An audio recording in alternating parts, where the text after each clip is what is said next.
So Greg and I have been together the better part of a decade, and we had always been told that we would never have children. So like I was cool, we were living life, everything was great. And then one morning I was like, something doesn't feel right, and I was like, I'm just gonna take a test. But I was like, is this positive? And he was like, hang on, like rubbing the sleep out of his eyes. He's like, I don't know, because it was like one of the cheap dollar store ones. So I went to Meijer after school and I bought every brand, multi-pack, and I took every one of them. Because one test saying yes isn't enough, you have to have 12. Labor was, I was induced, and she took her sweet time. She was the best gift. I mean, it was literally like seeing into heaven when she came. I remember her being placed on my chest and Greg getting to be right there next to me with, and like, I just remember saying she was beautiful. And I remember telling her, I'll take care of you. And little did I know that's how serious that was gonna be. The very first day and through the night, she was a perfect newborn. The second day, late morning, I remember something just didn't feel right. I remember looking down and she was blue. Her lips, her eyes, all of it. And just, I mean, from that point, was like the beginning of like the end, so to speak, when we realized like she's really sick. I just remember saying, he told me that they would be home to like pack a bag, and then like it was that quick. Like they came home, threw clothes in a bag, not even like wondering if it was matching anything, just threw stuff in there and left. And I remember just like going up to Emmy's room, like saying like, God, like please bring her home.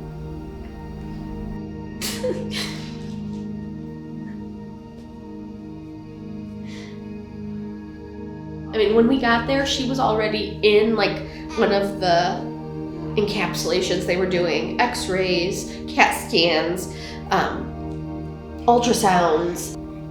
And then they sent us down the hallway because seeing them doing that to my fresh baby, I couldn't, I mean, they were like, you have to pull it together. So I'm like, I can't talk to you. Like I was literally sobbing. And so we went and sat in like a waiting room, and I remember Greg just held my hand and we prayed, which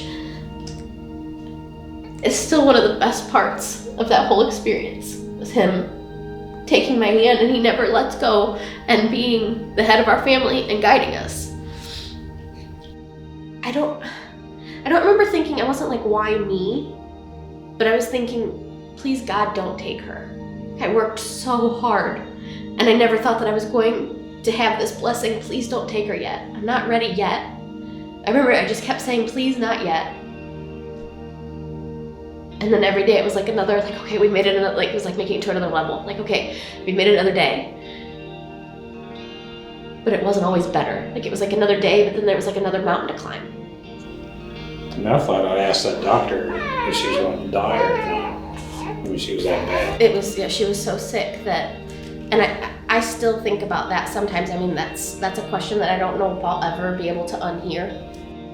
She was diagnosed with an infection in her spinal column, which there's no blood-brain barrier yet. When you're new like that, you have to develop it.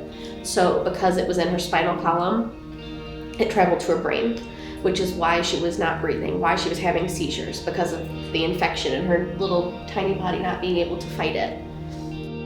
Because about every 5 minutes she would quit breathing, and I would get up and you know, I'd have to stir her to get her to start breathing again. And I'd no more turn and sit down, and the monitors would go off and she quit breathing again. They had so much equipment around her, you had to like reach through and to touch her, hold her hand.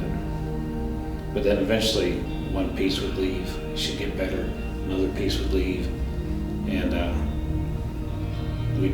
we got to where we could hold her. You talk about feeling like a tornado, like you're here but you're not. And our family, our church family, I mean, people that we don't even know lifted us up in prayer, and that truly, I believe, got us through. I can't, like when we would talk about it, and whenever somebody would send a prayer to Emmy, like we would read it over her so that she would know, like, you have to keep fighting because there's so many people counting on you to make it. the love and support that we received is just, you can't even put it in words.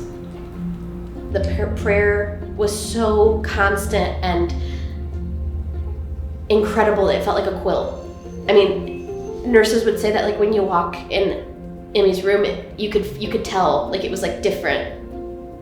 And it was the prayers we would speak over her. It was God there with us, sitting through those hours. It was the church family. I mean, it was, you couldn't ask for better. You can't ask for better than Maiden Lane. And when you hear about that and the way they say better together, that is truly live, love, serve.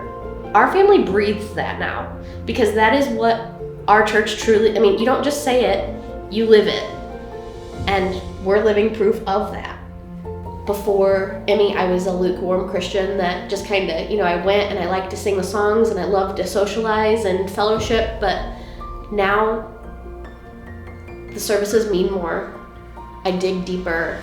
I feel like I saw his hands in motion. You can't, it was like a slap in the face positively. If you like wake up, like I'm here, I'm real, and I'm taking care of you if you just lean into me.